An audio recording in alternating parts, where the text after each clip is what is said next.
Well, it's time to welcome Len Noe to iTWire TV, the world's first augmented white hat hacker, biohacker, technical evangelist, author, and on the 8th of August 2025 will star in a documentary about his life called I Am Machine at an exclusive event in Las Vegas. Len, it is so great to speak with you again.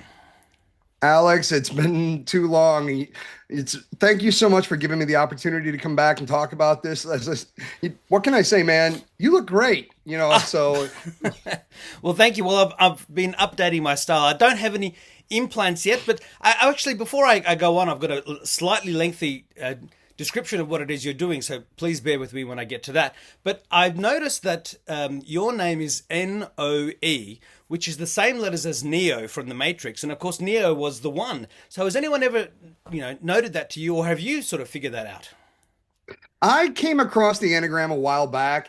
Nobody but you has actually ever brought it up, so I guess that makes you Morpheus. So let's go down the rabbit hole, my friend. Let's see how deep it goes. Absolutely. Now, again, thank you so much for taking the time. And I want to set the scene. So, when we last spoke, and I will include that previous video interview in the article that accompanies this one, you were the technical evangelist and white hat hacker for CyberArk, a global leader in identity security. And you grew to become a biohacker and CyberArk's global enablement engineer in a career that spanned 10 years and 10 months. Now, since then, in March of this year, you've started a company called X213X, where your handle is Hacker213, as a professional international cybersecurity speaker. I mean, you're already a speaker at many conferences, but an author, a podcaster, and a global thought leader in the transhuman Human Plus movement, using your microchip implants to advance cybersecurity and the human experience. And of course, you're about to release the documentary, which we'll talk about in a moment. And in June of this year, you were appointed the Divergent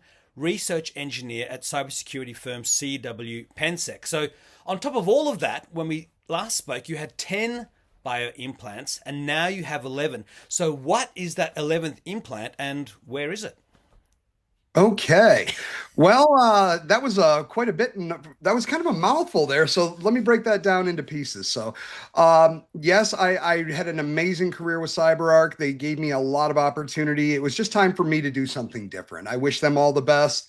Uh, Spent a little time looking around.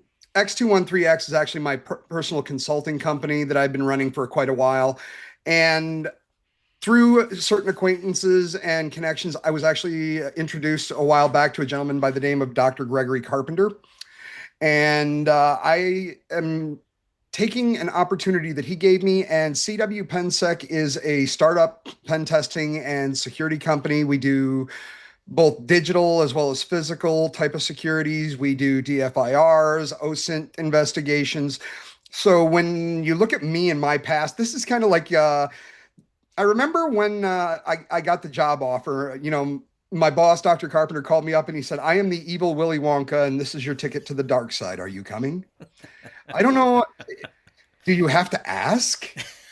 So this is basically just the greatest job in the world. I get to basically do all of the types of things that I was doing before in demonstration purposes, on stage and in presentations, but now I get to do them in real engagement. So I find it extremely, rewarding, fulfilling, and honestly, I'm just having fun. Well, So I you're the couldn't have first. a better You're the job. first dark side white hat hacker.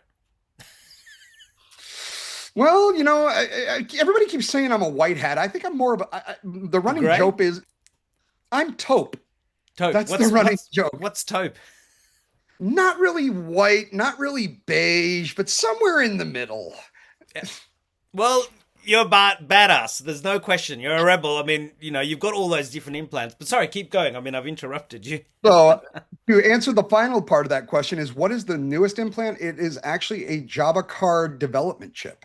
Ah. So this was actually the very first implant that I have ever gotten that I didn't have a use case for already in mind. So you can actually create and deploy multiple, custom Java card applications that are tied back to a cell phone. And in doing so, this may not have a specific use case in mind, but this actually gives me the largest range in terms of what I can do. And where it's located, it is actually in the upper inside part of my right arm here. Hmm. And for anybody that is going to try and view the screening of I Am Machine, we actually were able to videotape that, and you will actually get to see an actual implementation. Right. Just show it on this side because I have my video window there. That's it. Yeah, there we go. So, yeah, it's just right up in here. So everything is still between the elbows and the fingertips, but I have moved off of the reservation now. So I'm done buying stuff off the shelf. So I'm actually working with different companies right now to create one-off custom implantable technology. And I'm also doing a little bit more work with dangerousthings.com and Emil Garofstra and his partners over at VivoKey. So I'm working out an arrangement to hopefully become the new brand ambassador for both Dangerous Things and VivoKey. Very cool. Well, I was going to ask you later what other implants you have planned, but I also want to note that you're the author of Human Hacked. We can see in your background you've got some of the wording from the front of the book. And this features your life and lessons as the world's first augmented ethical hacker. It was launched in October 2024, and I've seen some truly great reviews on Amazon. And it's the only product I've ever Thank you. seen that features exclusively 5-star ratings. So clearly the reception to the book has been off the charts. So tell us more about the experience and whether its spiritual cyber sequel draft manuscript is already in production and even stored maybe in one of your implants. The book has been just a wild and crazy adventure. I mean, coming from the streets of Detroit as a former black hat, the idea of people walking up to you going, hey, can you give me an autograph and sign your book? Well, first of all, the fact that I even got to the point where I was able to write a book was just unbelievable to me to begin with. And, hats off to, Wiley Press, especially, my editor, James Mintel, and all of the different editors that had to work with me. I failed English, I failed comp, I failed lit. So, there's nothing more humiliating than actually having to go into Microsoft Word, track changes in a Word doc, and have to approve hundreds of commas because you just didn't have the grammar right. But between us, it was an amazing project, and it was really kind of a surreal experience. I think the most surreal aspect was they actually did an audiobook version of my book, and to hear someone else talking about me as if they were in the first person was just something. I mean, that's the closest thing to well, I can't say that's the closest thing to a deep fake I've ever experienced because I was deep faked, but that's neither here nor there. But no, the book has been going great. As far as the follow up, I'm actually doing a book right now that's got a quasi temporary title of The Future Threat.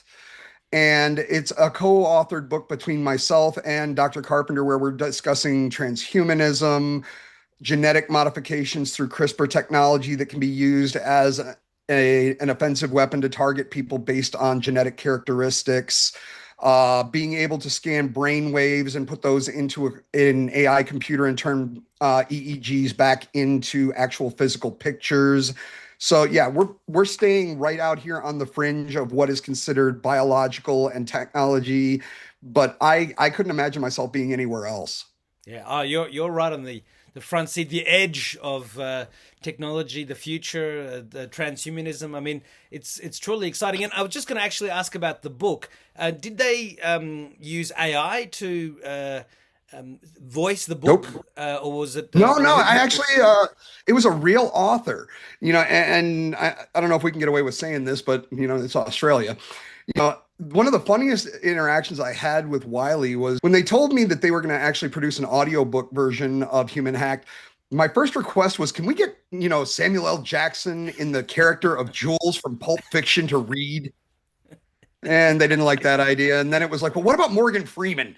No, I just got some voice actor out of California. And don't get me wrong, he did a great job.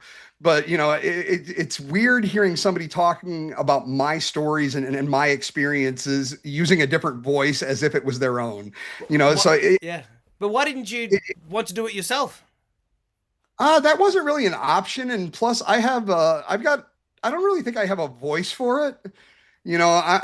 I'm good at like loud concerts or podcasts and things like that. But I don't have that silky smooth sound into my voice so that I'm reading. I'm not an ASMR kind of voice. How do I put Yeah, it that way? yeah. Yeah. Well, look, maybe you will have two versions: the professionally done version, and then the no holds barred Len Noe Just call it the version. raw version. See We'll call which it the one raw sells. version. See which one sells more next time. You can revoice this first book. I mean, it's just going to take you a while to do it, but I think I prefer hearing you. Thank you. Now, It's been yeah. an absolute adventure, and I would recommend to anybody, give it a try, check it out. Number one, try to write a book. You'll be surprised what you'll learn about yourself by the time the experience is over.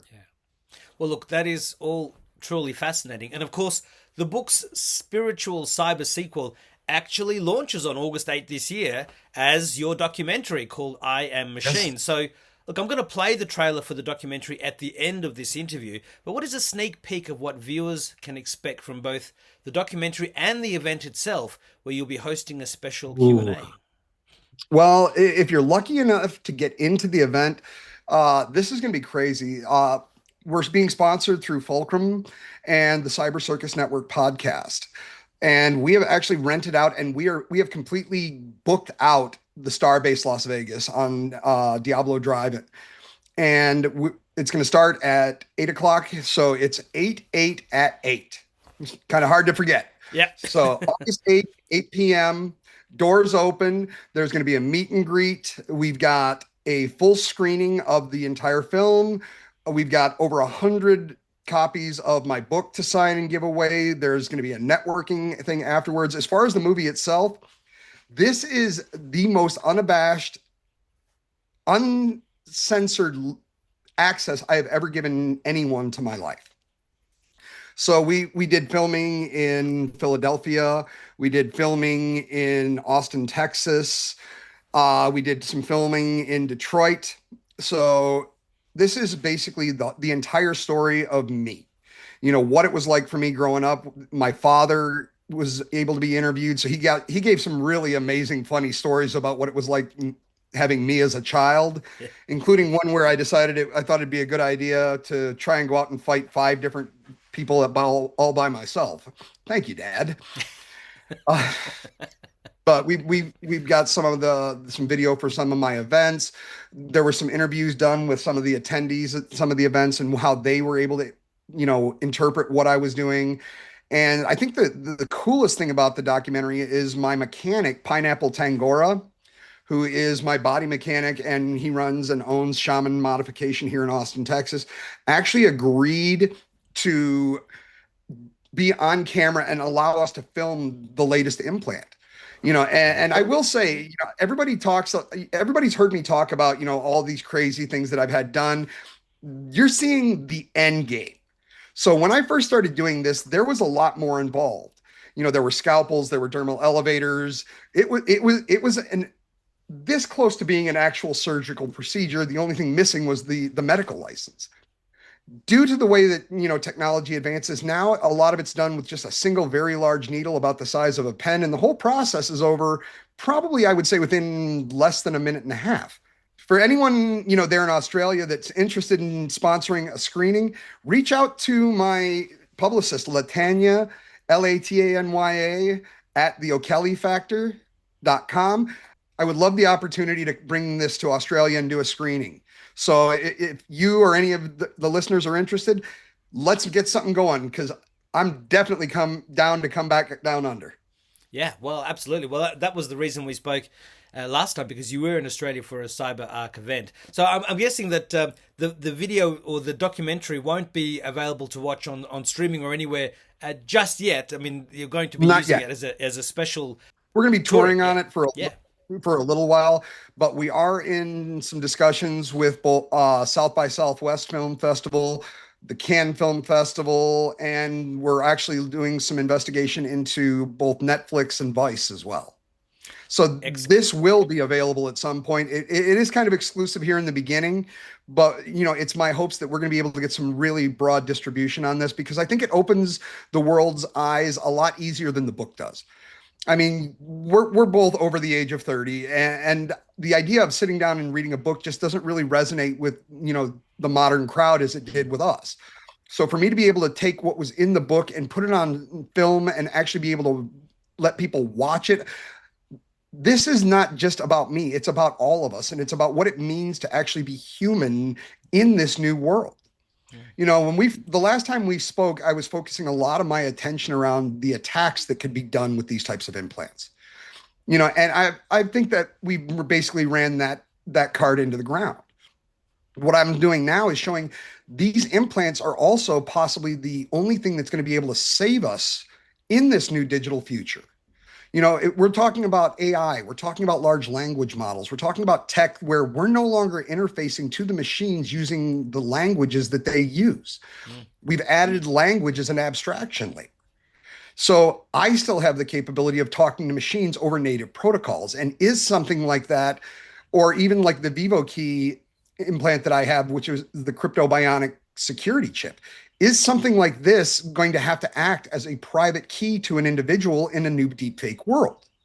You know, so we've scared everybody, but now I think it's time to look at how can these types of implants and technologies save us and make sure that we remain relevant. Yeah.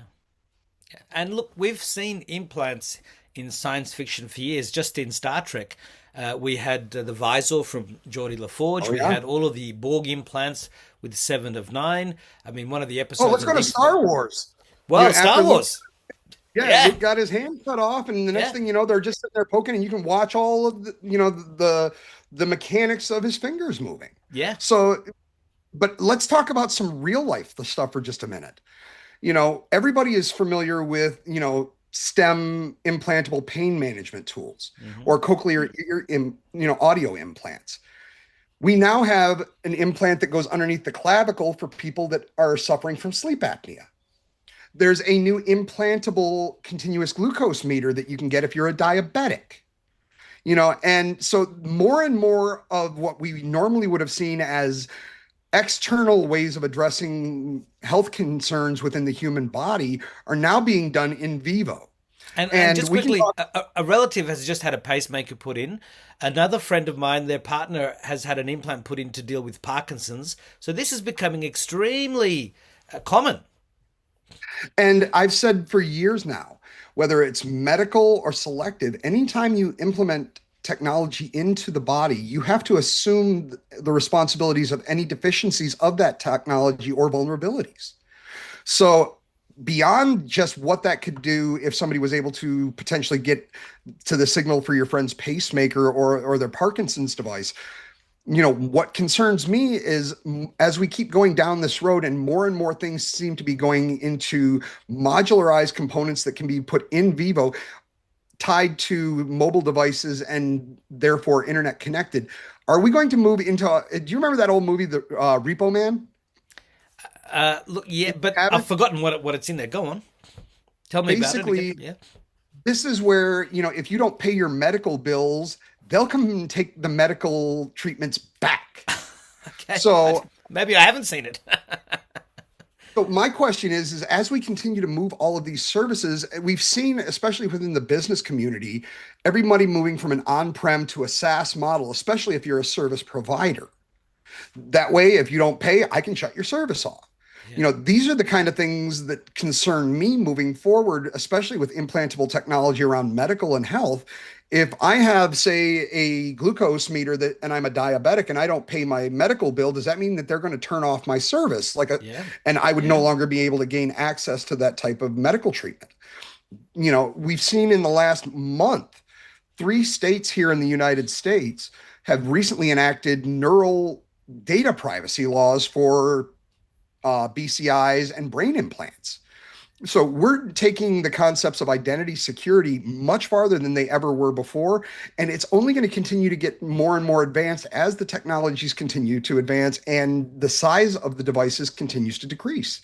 So I'm trying to get out here now and start raising attention for these types of situations so that when it actually happens, we're not as far behind the 8 ball as we would be otherwise. Yeah. Yeah. And look, when you were saying the Repo Man, I was thinking of the Lawnmower Man, which was another movie Oh, with great. Love that movie. yeah, yeah, and it made me, and of course you mentioned, and we didn't mention it before, but you just mentioned the brain computer interface. I mean, we've got Neuralink, we have the Syntrode Oh, Synchron from is where it's at, man. Synchron, yeah. Synchron. Yeah, absolutely. And I think we spoke about that last time. And then, of course, in the Matrix, I mean, of course, Neo had the plug directly into the back of Exactly. the brain. And so, I mean, all Everything is these connected. things have long been predicted and they're all finally coming true. And we've discussed this before in our previous interview. But for those watching you for the first time in this interview, what was the catalyst that made you decide to become a transhuman and then a biohacker? What was your very first implant, and when did that happen? So that's sort of three questions. But what made you decide you wanted to do this? Well, I think that that's actually more of four questions because there's the part about being a white hat, which was one thing, and then there was the decision to actually augment myself, which was something else. There were multiple different situations, but they were all essentially along the same lines. And what made me want to change my life around was actually the birth of my granddaughter. I I remember. was Yeah. I'm a former one percenter outlaw motorcycle gang member. I was a black hat for the better part of my life and an active criminal. And it wasn't until I was handed my granddaughter and I looked down at this infant and went, I am screwing up everything. So I made the decision that night that I was going to turn my life around. Nobody believed me, and it's taken quite a long time to live down that reputation. And I still suffer from the attaboy and the oh shit. It doesn't matter how long I keep on the side of good. If I ever make a mistake, it's instantly right back. You're just a bad guy. No, I'm not. It's okay. We can get past it. But in terms of the augmentation, that was actually just a spoof. I was on an assignment over in the Netherlands, and as most people collect shot glasses or those little travel spoons with the countries on them, Yeah. I collect stickers from tattoo parlors. And I was actually sitting at a tattoo parlor in Amsterdam, and there was a piercer who was talking about a different parlor the next stop down the train line in Utrecht, where you could walk in and they actually had RFID implantable devices right there. I didn't have enough time to actually go there on that trip, but on my flight back to the States, I had looked it up, and by the time I landed, I knew the companies. I was already well down the rabbit holes in terms of what type of information was available on the forums. And it wasn't until I actually came back, I tested out a few theories with some wearables, some RFIDs inside some rings. And once I started going down the rabbit hole on the legalities, that was what was the ultimate in terms of making up my mind that I'm going to do this. And that was when I discovered that anytime you install technology into the body, here in the United States, we have our HIPAA laws, which is our health and privacy, and there in the European Union, there is GDPR. Once these go into your body, even if they are done through selective decision, they are covered under the same medical privacy law as any medical device. So the authorities do not have the ability or even the right to ask me about tools that are embedded inside my body. This was the ultimate get out of jail free card. Well, most hackers have to carry around a Proxmark or, a USB rubber ducky or some kind of a tool. I can literally walk around 24/7 with offensive tools, and I have governmental protections for obfuscation. Yeah. That's. I mean, I remember you telling me about this in our previous interview, and it's quite amazing that. I mean, in fact, I was even thinking, and I'm sure I mentioned this, but I mean, it must be quite an experience to go through the metal detectors at the airport every time you have to travel. Honestly, that is a very, very common misconception. Yeah. When you think about it, you would think I have all these microchips. It's going to set off the magnetometers when you go through an airport. Yeah. Well, let's start this thing here where you stand and it does the little ring around you. Yeah. That's a body density scanner. That does not look beneath the skin. That's looking for any type of density between your skin and the outside of your clothing. There's not enough combined magnetic resistance to actually trigger a magnetometer.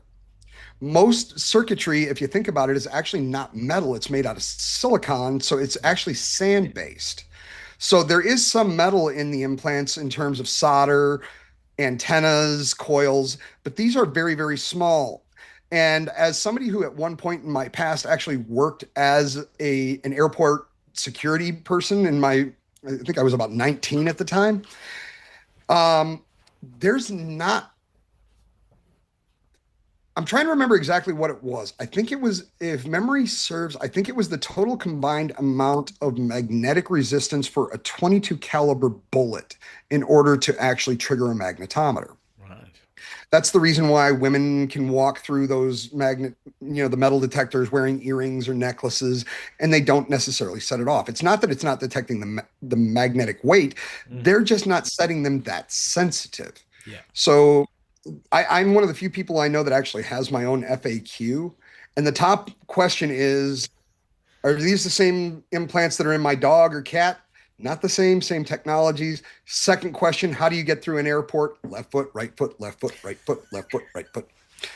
Because, and back to the point I made about HIPAA and GDPR, is even if somebody was able to see some of the larger, indentations from some of my implants, Mm. because they're inside my body, they are again covered by health and medical privacy data. So all I have to do is just tell the officer or the investigator it's medical. Yeah. Outside of reasonable, articulable suspicion that I am either in the process of, recently committed, or about to commit some kind of a crime that they can articulate, they have no power to make me disclose anything in terms of any in vivo types of devices.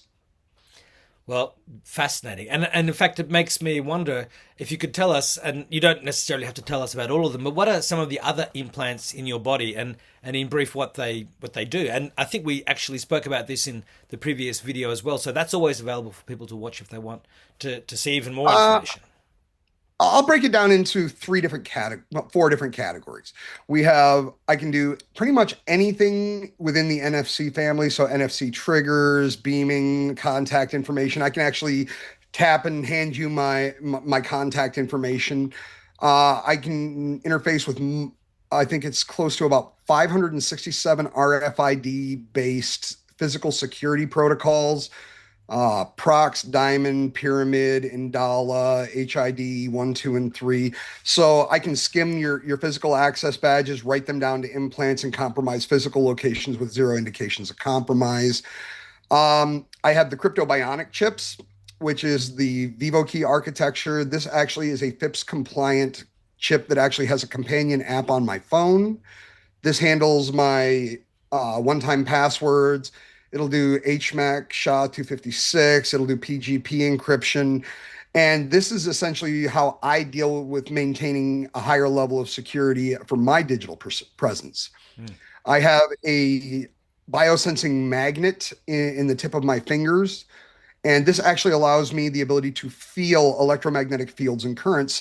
So I'm very, very acutely aware of the wireless transmissions that are actually surrounding and going through us every single day of our lives. And for me, it's just like having an additional sense. I was going to And say, we spoke about it last time. You actually have a real sixth sense. Any sixth sense in terms of telepathy would for you be a seventh sense. true, and the thing is, it makes the world much different in terms of my perception.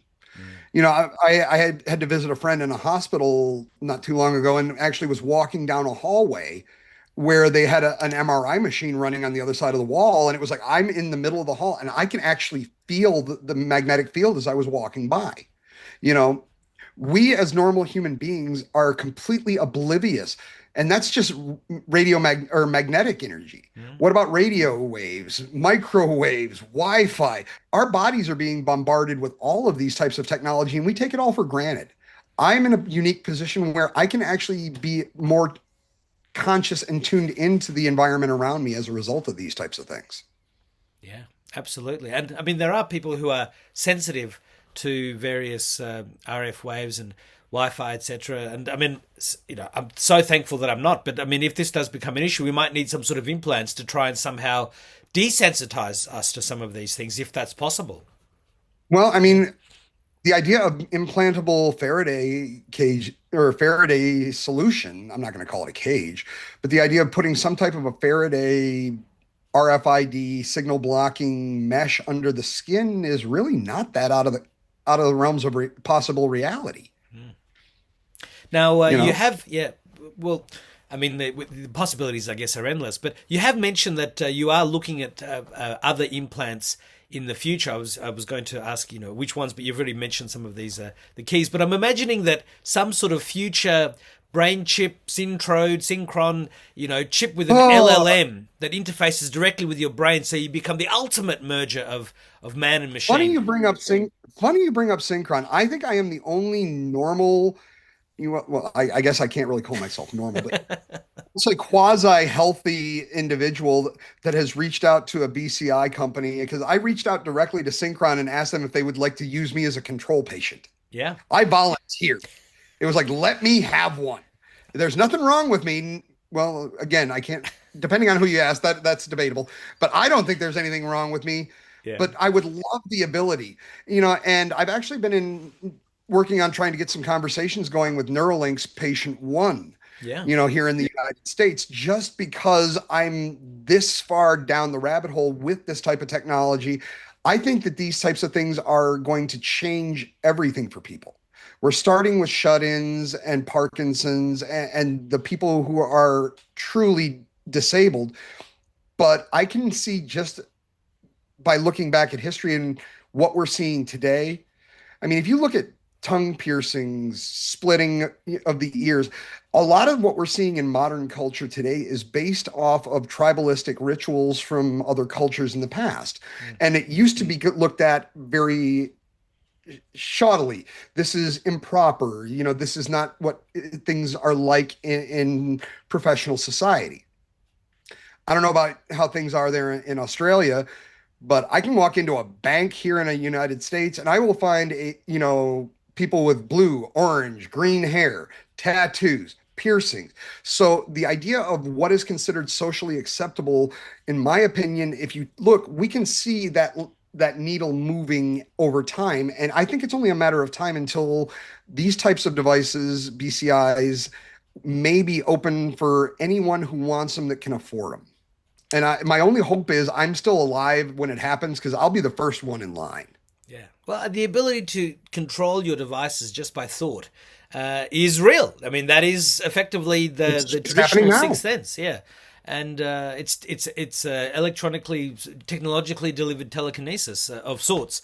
So yeah, people are going to want it. And in fact, the children of the future are going to be saying to their parents, "Little Johnny and little Sarah at school have had this. I want it too." And the parents are going to have to decide: well, do we go down that path, or is there a digital Amish person? Is this Well, does such a thing the funny exist? thing is I'll send you a copy of this. I just did an article the other day where I was actually comparing my two granddaughters. I have one granddaughter that is being raised on a farm with no screen time, and I have another one that's being raised in the city and has had a screen in front of her since the age of about two. And, I've opened this up to lots of debate in terms of which one of them is actually better prepared for the future. Because on one hand, my granddaughter that's living on the farm, she is learning responsibility. She has chores, and she was raised kind of like you and I were as Gen Xers. But at the same time, she is woefully unprepared for the digital world that she is about to enter as an adult. Hmm. Then we have my other granddaughter who has had a screen in front of her since the age of two and could bypass ads and things in YouTube before she was 3 years old. She has attention issues. She has a very short attention span, is constantly looking for external stimuli for validation, but she understands the technology world that she's going into, just doesn't have the sense of self to be able to potentially take the best advantage of it. So that's been kind of a running debate. Funny you bring it up. I don't think either one is necessarily better or worse than the other, but at the same time, I think time is going to tell in terms of which one actually gets the better life towards the end. Yeah. Well, these two cousins need to talk to each other and share what they've learned. And I mean, clearly, it's got to be a combination of the two. You can't just have only offline or only an online existence. But yeah, you're in a unique position. I'm sure that'll be the subject of a future book. You might interview them both in a few years when they're older, and see I would love to. how they've managed to cope. I think it's going to be very interesting. And, I see both having, benefits as well as deficiencies in certain areas. And I think it's just going to be very interesting to watch how it plays out within the real world. Yeah, For sure, for sure. Now, I do want to go back just briefly to your role at CW PENSEC, but before we do, is there anything else that we've left out that we should know about you and your work, which is different to your final message that I'll ask you about in a moment as well? Yeah, I've got a brand new podcast coming out. I just dropped the first episode today, so congratulations. You actually get the first shout out about it. It's just a little 6 minute intro, but it's called the Borg Radio Hour. So I'm all of the stuff that I've done in the past has always been very cybersecurity focused first. This is going to be more of a hodgepodge of cybersecurity, digital identity, and basically anything that crosses the technological biological line. Like I was reading an article about a week ago where they took someone who was a type 1 diabetic, and I believe, if you'd like, I'll give you the citation for this so you Sure. can look it up. But they were, I want to say it came out of the New England Journal of Medicine, and they took a diabetic whose pancreas was producing zero insulin, put stem cells into their liver or kidney. I don't remember which one it was. And one of the byproducts of this experiment was the enzymes that were created after the injection of the stem cells. When these enzymes combined, they created insulin. So they were able to use a liver to replace a pancreas. So these are the types of things that, a lot of people don't really listen to or are unaware of just because it's not mainstream news and it's still a lot of study. But these are the things that I think are really going to affect the world moving forward, especially if we know that there are these types of options available. My time with the cyber cognition, we're still doing good. We are going to continue to put out great content. And like I said, the new books are going to be hopefully out end of this year or beginning part of 2026. So the Borg Radio Hour, is that on Spotify and Apple Podcasts or on your own Not website? yet. Actually, it's on YouTube. You can find it on YouTube. I just dropped the first episode today, so I will be working it over to Apple Podcasts, Spotify, and everywhere else. But this was just the first episode, and I'm gonna have a lot of fun with this because there are so many things that are biotech related that may not necessarily fall into the cybersecurity space, but are still right up my alley. Yeah. Yeah. Well, look, I'll embed that podcast into the article Well, that thank this you. video is embedded into because you can embed things from YouTube and why not? But what is the name of the channel for people who are just watching this video and would love to know? Borg Radio Hour. Okay, so yeah, the name of the podcast is the name of the channel, and I try to make it easy. yeah, make it easier. That's right.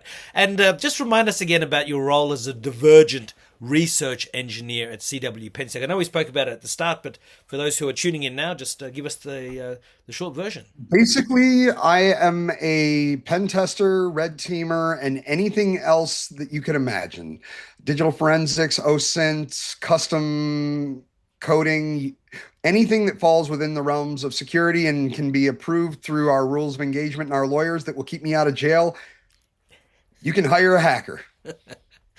And a speaker for your next event, and just to do fireside chats or interview you the same way I'm doing now, which I really appreciate. Len, what is your final message to the viewers and the readers? And when are you coming back to Australia? I mean, obviously you'd like to come with somebody sponsoring you to show the documentary, but maybe you have some plans to pop in anyway.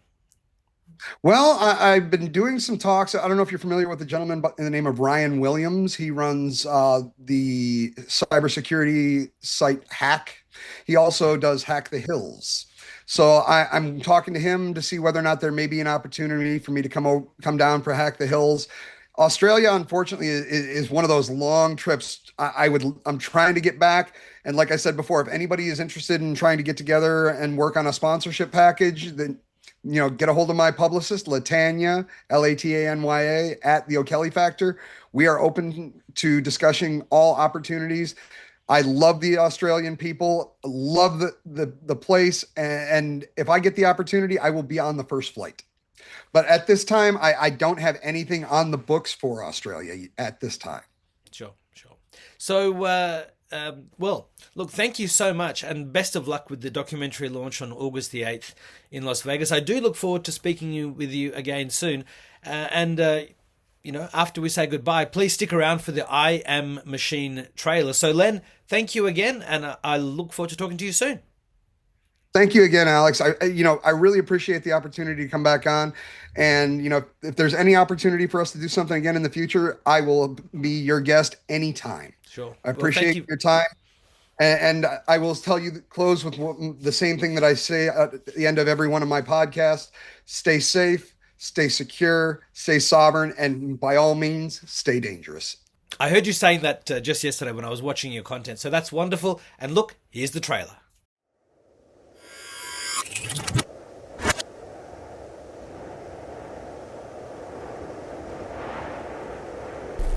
The clash between man and machine is coming much sooner than people realize. The body I was born in was not enough for me. Reformatted. Restructured. Reassembled. Recoded. Indispensable parts of a system. A necessary system. One that cannot accommodate dissent. We are all programmed to survive.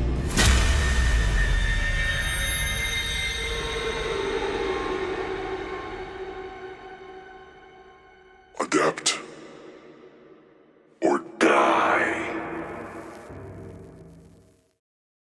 Maybe I'm just here to open everybody's eyes.